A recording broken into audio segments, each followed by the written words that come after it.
তো hello everyone, তোমরা তো জানোই যে কিছুদিন হলে আমাদের এক্সাম শেষ হলো আর এর মধ্যেই কলেজ থেকে নোটিস দিয়েছে আবার রেগুলার ক্লাস শুরু হবে। তোমরা হয়তো ভাবছো যে আজকে আমি এই ড্রেসে কেন কলেজে যাচ্ছি, তো আপকামিং ভিডিওতে সেগুলো তোমরা দেখতে পাবে। একটা ক্লাস হওয়ার পর আমরা একজনের প্রিন্ট করা ফটো দেখতে পেলাম, তো সেটাই গ্লু দিয়ে দেওয়ালে চিপকে দিচ্ছিলাম। আর ভাবো এইসব কিছু আমরা সিসিটিভির সামনে দাঁড়িয়ে করছিলাম। ব্রেকটা আমি কোর্টইয়ার্ডে সবাই খেলছিল, তারপর আমরা টিফিন খেয়ে নিই আর কয়েকটা রিলস বানিয়েছিলাম, তো সেগুলোকে এডিট করে শেয়ার করছিলাম। বাড়ি ফেরার সময় সিনজিনিকে ডেয়ার দেওয়া হলো যে কোনো অচেনা লোকের সাথে প্র্যাঙ্ক করতে, তো অনায়াসেই করে ফেললো।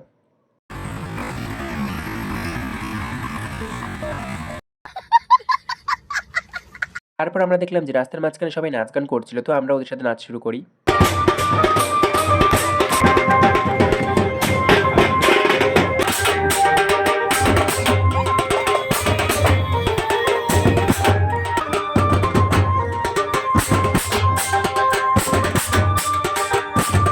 তো আজকের দিনটা এভাবেই নাচ গান করে শেষ হলো। দেখা হচ্ছে নেক্সট মিনি ব্লগে, ততক্ষণের জন্য বাই বাই।